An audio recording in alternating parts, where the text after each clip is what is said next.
नमस्कार. नवरात्री विशेष महोत्सवात जनअभियान न्यूज चॅनल प्रस्तुत नवदुर्गा या कार्यक्रमात मी निवेदिका साक्षी वाघमारे आपले सहर्ष स्वागत करते. गेल्या 8 दिवसात आपण अनेक भागात बघितलेले आहेत. अनेक नवदुर्गांचे आपण कार्यक्रम आपण मुलाखती घेतलेल्या आहेत. त्यातून त्यांचा प्रवास आणि त्यांचा अनुभव आपण जाणूनच घेतलेला आहोत. आज आपल्या सोबत सुद्धा अशाच एक नवदुर्गा आपल्या सोबत आहेत.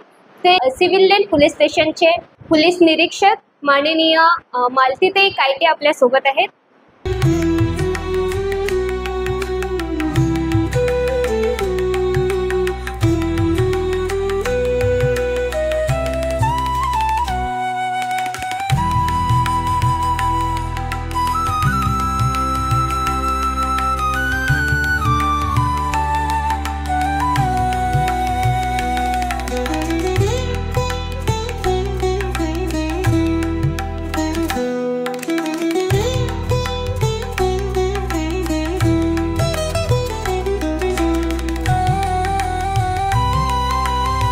आपले जनअभियान न्यूज चॅनल मध्ये सहर्ष स्वागत करते.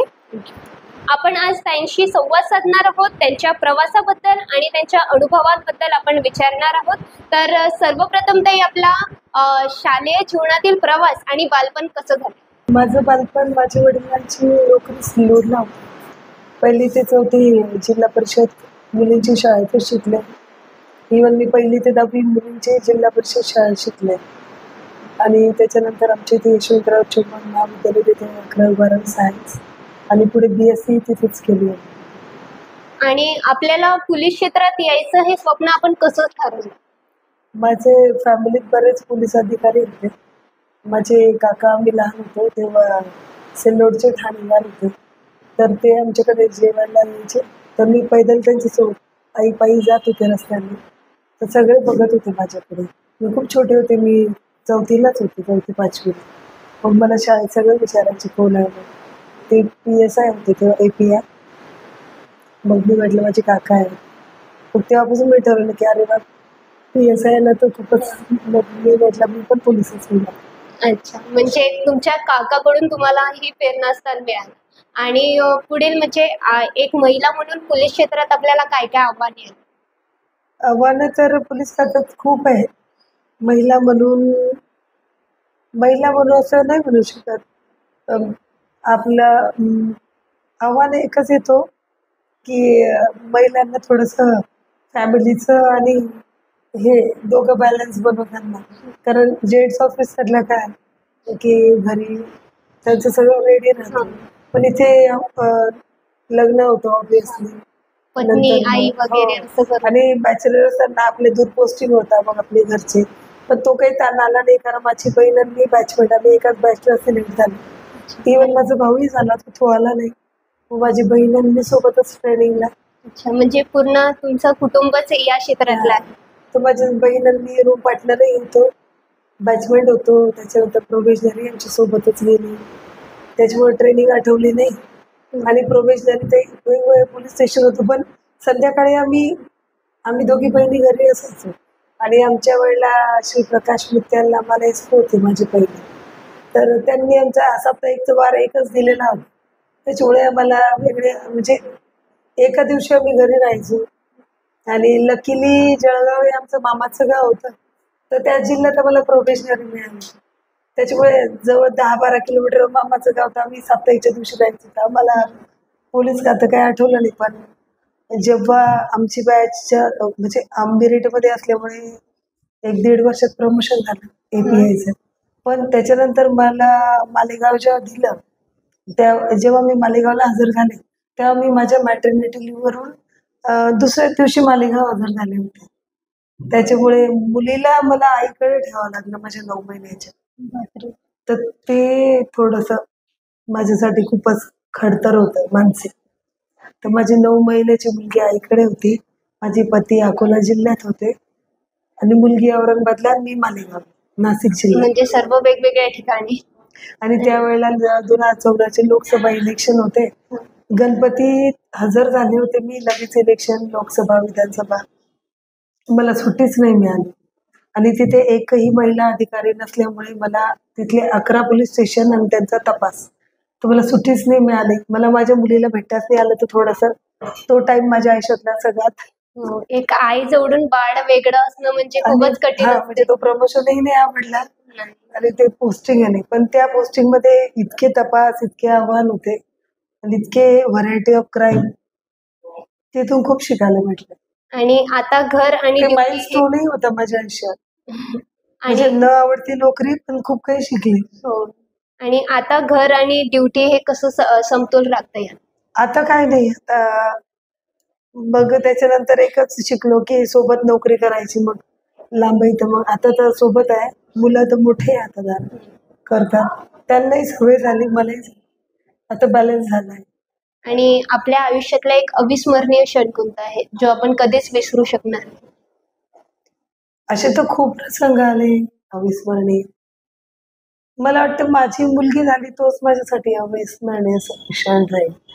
आणि आणि पोलीस खात्यात म्हणाल तर खूप तपास चांगले, ज्याच्यात बरेच म्हणजे खूप असे तपास आहे की ज्याच्यात ते कधीच विसरणार नाही. आता रिसेंट माझा वाढदिवस होता 17 जुलैला, त्याच दिवशी राईड झाला कृषीनगरचा. त्याचा चांगला तपास केला, त्याच्यात मोकाही लागला. म्हणजे बर्थडे वगैरे काहीच नसते, एक इव्हेंट म्हणून काहीच नसते नाही, तुमच्याशी. संध्याकाळी संध्याकाळी सगळ्यांनी मला विश केला आणि 2 मिनिटात फोन आला की राईड झाला. आणि आजकाल म्हणजे असं आहे, आजकालच नाही तर बरेच वर्ष झाले की असं आहे, एक स्त्री म्हणून दुय्यम वागणूक देतात आणि तू बाहेर जाऊ नको बाबा रात्री. तर तुम्हाला काय वाटते असं? ते नाही जगायचं होतं म्हणून मी पहिले महिला बालविकास अधिकारी होते. मला त्याच्यात थांबायचंच नव्हतं म्हणून मी पोलीस खातं निवडलं. आणि मी आता ऑलरेडी बीड जिल्ह्यात महिला बालविकास डिपार्टमेंटलाच होते, आणि अधिकारी पदावरच होते. आणि आता पण असं कोणी म्हणतात की गरबा खेळायला, आता नवरात्राचा उत्सव आहे, तर घरचे म्हणतात तू मुलगी आहे, गरबा खेळायला नको जाऊ, तुला रात्र होईल. मग असं काय? असं तर काही चित्र नाही. आजकाल तर मुली उलट जास्त दिसत आहेत आता. ते तो काळ आमचा होता. आता तो तसं काही राहिलं नाही मला वाटतं. तरी एक स्त्रियांना काय आव्हान दिसेल तुम्ही की प्रत्येक क्षेत्रात तुमचं पाऊल पुढे टाका वगैरे म्हणून? पुढे टाका, शिका, पण सोशल मीडियाचा योग्य वापर करा. म्हणजे मुलींना बाहेर जायचं आहे ना, तर आता मुलींना फक्त पालकांना एवढंच विश्वास द्यावा लागेल की तुम्ही सोशल मीडियावर व्यवस्थित म्हणजे राहू नका हे नाही म्हणणार, पण तुम्ही किती प्रमाणात सोशल मीडियावर राहा, तुम्ही ओळखी कोणाशी करा सोशल मीडियावर, शिकताना किंवा बाहेर जाताना काय काळजी घ्या, घरच्यांच्या कॉन्टॅक्टमध्ये राहा. म्हणजे आता हा काळ असा राहत नाही. जुन्या काळात कसं राहायचं की मुलगी कुठे राहील तर नाते म्हणजे पाठवायला घाबरायची. आजकाल मला नाही वाटत की घाबरत. आता एवढे सोशल मीडियाला घाबरतात मुलींना पाठवताना, कारण मोस्टली क्राईम आता सोशल मीडियावर ओळखीचं रूपांतर प्रेमात, मग त्याच्यात फसवणूक हा प्रकार जास्त आहे, किंवा सोशल फ्रॉड्स. म्हणून याच्यापासूनच वाचणं जास्त गरज आहे. 50% क्राईम याच्यातच आहे. बाकी मला नाही वाटत. कारण आजकाल असे पालक राहिलेच नाहीये की जे शिकवत नाही. आता प्रत्येक पालकाला वाटतं की मुलगी इंजिनियर व्हावं, डॉक्टर व्हावं, विदेशात जावं, चांगलं पॅकेज घ्यावं. म्हणजे ही मानसिकता मला नाही वाटत की आता आहे. म्हणजे थोडाफार लोकांची, तर मी त्यांना एवढंच म्हणेल की जर मुलगी हुशार आहे तर शिकू द्या. शिकल्याने खूप पुढे जातात मुली. याचं उदाहरण आता आमचे SP सर किंवा त्यांच्या पत्नी आहे, जे पहिल्या अटेम्प्ट मध्ये झाले मॅडम. सर पण पहिल्या अटेम्प्ट मध्ये झाले, ते हे वन सफिशियंट आहे. आता कलेक्टर मॅडम आहे, तर हे उदाहरण सफिशियंट आहे. किंवा मग पोलीस खात्यात मुली जेव्हा बंदोबस्त करतात, मुली गरबा खेळायला येतात, पण गरबाचा बंदोबस्त करायला बॅचलर मुली पोलीस आहे समजा, तर त्यांचे आई वडील त्यांना पाठवताच आहे ना. म्हणजे आता मग आणि पुन्हा सांगेल की वरती नावाचं कवच आहेच त्यांच्या रक्षणाला, फक्त त्यांनी यूज करा. 112 आहे, दामिनी आहे. आमचे जे आहे आमच्या हेल्पलाईन आहे, त्यांच्याशी संपर्क साधून या तुम्ही, तर होईल नक्की आणि मदत. नवरात्रात आपला हे कसं नियोजन वगैरे कसं चालू आहे? नियोजन आमचं असं आहे की महत्वाचे जे गरबा दांडी आहे, तिथे आमच्या SP सरांनी तर सोशल मीडियावर बरंच अवेअरनेस केलेलं आहे. त्याच्यामुळे अवेअरनेस हे चांगलं आहे. बंदोबस्त व्यवस्थित लावलेला आहे. वेगवेगळ्या सोशल मीडियाच्या माध्यमातून अवेअरनेस आहेच. 112 जी आमची आहे, त्याच्या 5 मिनिटाचा आत क्विक रिस्पॉन्स आमच्या जिल्ह्याला 4थं स्थान पण प्राप्त झालेलं आहे महिलांच्या बाबतीत. आता ठिकठिकाणी पोलीस स्टेशन, चौक्या आहे, मोठ्या गरबांना बंदोबस्त आहे. तर मला नाही वाटत की असं म्हणजे ही सिक्युरिटी काय आहे. बऱ्याच ठिकाणी असं पण आहे की एकांतताला गर्भ सुटलाय, मुली येत आहे, इनसिक्युअर्ड एरिया आहे आणि त्यांना वाटलं की आता मी इथे एकटे आहे आणि इथे रोडवर कोणी नाहीये. त्यांनी 112 कॉल केला तरी त्यांना घरपोच पोहोचवतायत. 112 कॉल दिला की आमचे महिला कर्मचारी पाठवून त्यांना त्यांच्या घरपोच करताय आम्ही. म्हणजे ही पण सुविधा आहे पोलिसांकडून. अशा कितीतरी मुली बस स्टँडवर येतात रात्री बेरात्री. माझ्या हद्दीत बस स्टँड आहे. त्यांचा फोन येतो की गाडी आली नाही आहे, इथे कोणी नाही आहे, आम्ही इथे आहे. तर तिथे आम्ही आमच्या महिला पाठवतो. जवळपास नातेवाईक असेल तर रेस्क्यू करतो किंवा पोलीस स्टेशनला येऊन ते थांबतात. त्यांचे नातेवाईक येतात किंवा मग बस येईपर्यंत आम्ही त्यांना किमान तिथे एक सिक्युरिटी ठेवून बस येईपर्यंत थांबवतो त्यांना. म्हणजे ह्या पूर्ण आहे आमच्याकडे सुविधा आहे. आणि आपण नवरात्र महोत्सवात या जनतेला काय संदेश द्याल? शेवटचा प्रश्न. जनतेला काय, पोलिसांवर विश्वास ठेवा, अफवांना बळी पडू नका. सोशल मीडियावर मुलं, मला नाही म्हणजे एक आई, एक महिला अधिकारी म्हणून एवढं सांगेल की मुलींनी कितपत सोशल मीडियावर ऍक्टिव्ह व्हावं आणि कोणाची ऍक्सेप्ट करा फ्रेंडशिप आणि त्याच्याशी म्हणजे हे सगळं त्यांनी त्यांच्या घरच्यांना विश्वासात घ्यायला पाहिजे. आणि त्या अचानक काहीतरी क्राईम होतो आणि घरच्यांना माहितीच नसतो आणि नंतर त्यांना तिसरंच माहित पडतं. मी एक प्रकार बघितला आहे. तर बऱ्याच वेळेला चॅटिंग झाली म्हणून त्या भेटायला चालले जातात.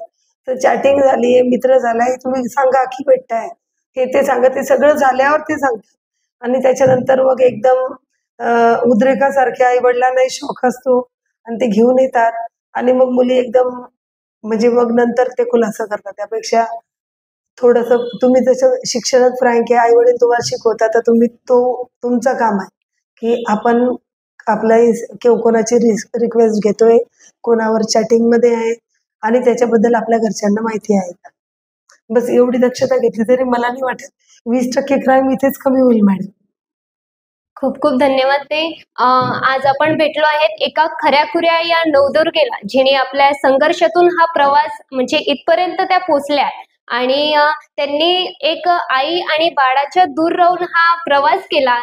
तो क्षण ताईचा खूप अविस्मरणीय होता असं ताईंनी सांगितलं. आणि खरंच एक वेगळंच असतं की एक आई बाळाजवळून दूर राहणं आणि ते पण 9 महिन्याचं बाळ घेऊन. ताई, खूपच छान आपला प्रवास होता आणि संघर्षातून पुढे गेल्या हे आपल्या ताईच्या प्रवासातून आपल्याला कळलंच. आणि असं म्हणजे ताईच्या प्रवासातून आपल्याला असं जाणलं की एक संधी आणि घरच्यांची सोबत असलं तर स्त्री काहीही करू शकते. तर नवदुर्गा या एपिसोडमध्ये, आपल्या 9व्या एपिसोडमध्ये आपण ताईशी भेटलो. ताई, तुम्ही आमच्या चॅनलशी जुडल्या त्याबद्दल आपले खूप खूप आभार मानते आणि पुढील वाटचालीसाठी खूप खूप शुभेच्छा देते. पुन्हा भेटूया. पाहत रहा जनअभियान. तोपर्यंत धन्यवाद.